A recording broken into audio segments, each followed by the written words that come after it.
Hello guys, welcome to another video. दोस्तों, आज हम एक और स्टोरी को ट्रांसलेट करने जा रहे हैं और हमेशा की तरह मैं इसे हिंदी में ट्रांसलेट करूंगा। तो आज की जो स्टोरी है वो काफ़ी इंटरेस्टिंग होने वाली है, तो इसको आखिर तक ज़रूर देखिएगा ताकि आपको ये समझ आए।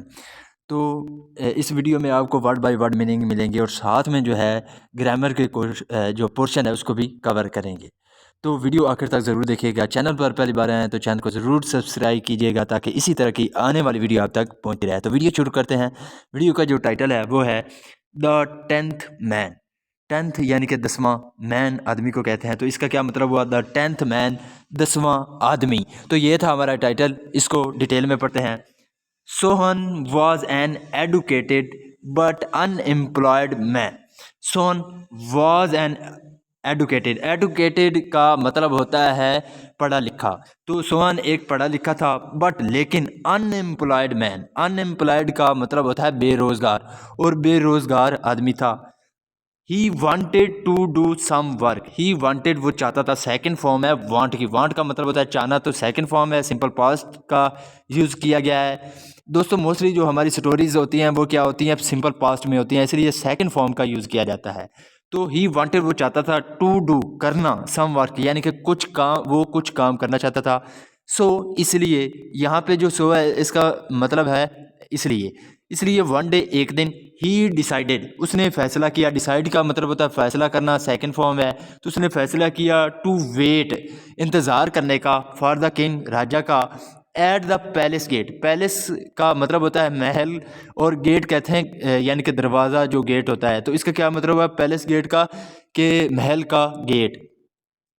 तो एक दिन उसने क्या किया? He decided to wait for the king at the palace gate. तो उसने राजा का जो महल का गेट है उस पर इंतज़ार करने का उसने फैसला किया। ही थॉट, थिंक का मतलब होता है सोचना, सेकंड फॉर्म है यहाँ पे।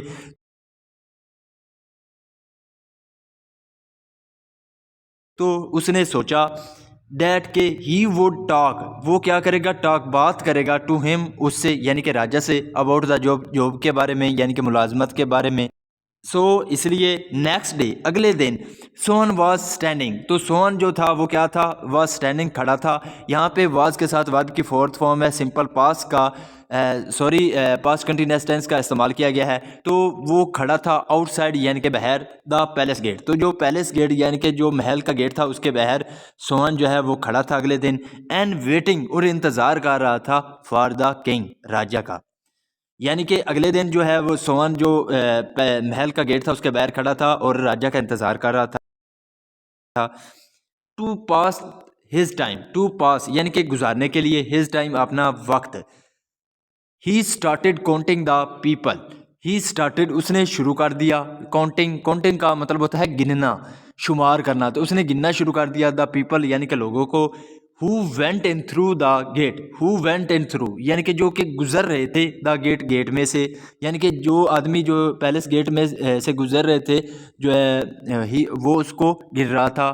थ्रू आउट द डे, यानी थ्रू आउट का मतलब होता है पूरा। तो पूरे दिन ही काउंटेड, काउंट का मतलब होता है गिनना, शुमार करना, सेकंड फॉर्म है, सिंपल पास का यूज़ किया गया है। तो उसने यानी कि गिना 10 स्ट्रेंजर्स, यानी कि 10 जो स्ट्रेंजर थे, यानी कि जो स्ट्रेंजर का मतलब होता है मुसाफिर।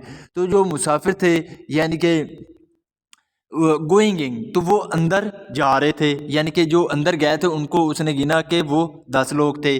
बाय इवनिंग, बाय इवनिंग का मतलब होता है शाम तक। तो शाम तक 9 of them had come out. तो उनमें से क्या, जो 9 ऑफ देम यानी कि उनमें में से 9, यानी कि 10 लोग अंदर गए थे, उनमें से 9 हैड कम आउट। तो वो क्या हुए थे? हैड कम आउट, वो बाहर आए थे। यहाँ पे हैड के साथ वर्ब की थर्ड फॉर्म है, पास्ट परफेक्ट टेंस का यूज़ किया गया है।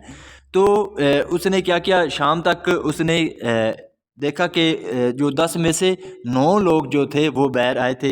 Win the king came out of the palace gate. When, जब, the king came out, come out का मतलब होता है बाहर आना, यहाँ पे सेकंड फॉर्म है केम आउट। तो राजा जो है वो बाहर आया, the of the palace gate, तो जो महल का गेट था उससे बाहर आया। Sohan asked for a job. Ask for का मतलब होता है मांगना। तो जो सोहन था उसने क्या किया? मांगा, आ जॉब, तो एक जॉब मांगी यानी कि मुलाजमत मांगी, बट लेकिन और फॉर अनफॉर्चुनेटली का मतलब होता है बदकिस्मत से या बदकिस्मती से। द किंग सेड, तो जो राजा था उसने कहा नो टू हिम, यानी कि उससे नहीं कहा, उसे इनकार कर दिया। यानी कि जब जो सुहान था उसने राजा से जॉब के बारे में कहा, तो जो राजा था उसने बदकिस्मती से उसे इनकार कर दिया। Then Sohan mentioned that only 9 out of 10 stranger had come out of the palace.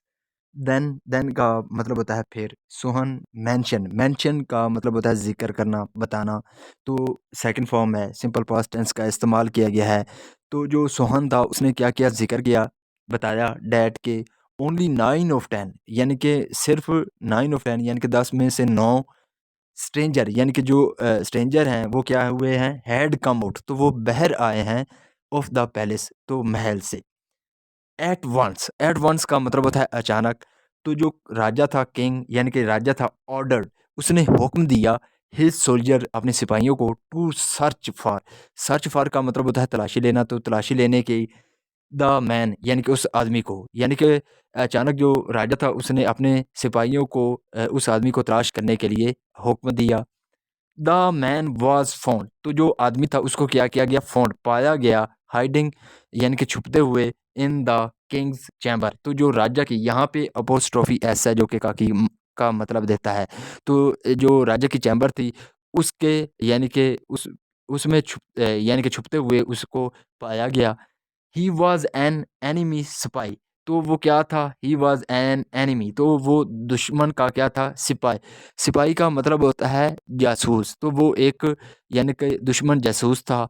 Who had come, जो आया था, हैड के साथ वर्ब की थर्ड फॉर्म है कम, तो ये जो होता है वो पास्ट परफेक्ट टेंस का वाक्य माना जाता है। तो वो आया था टू किल द किंग, किल का मतलब होता है मारना, तो मारने के लिए, द किंग राजा को, यानी कि जो कि राजा को मारने आया था।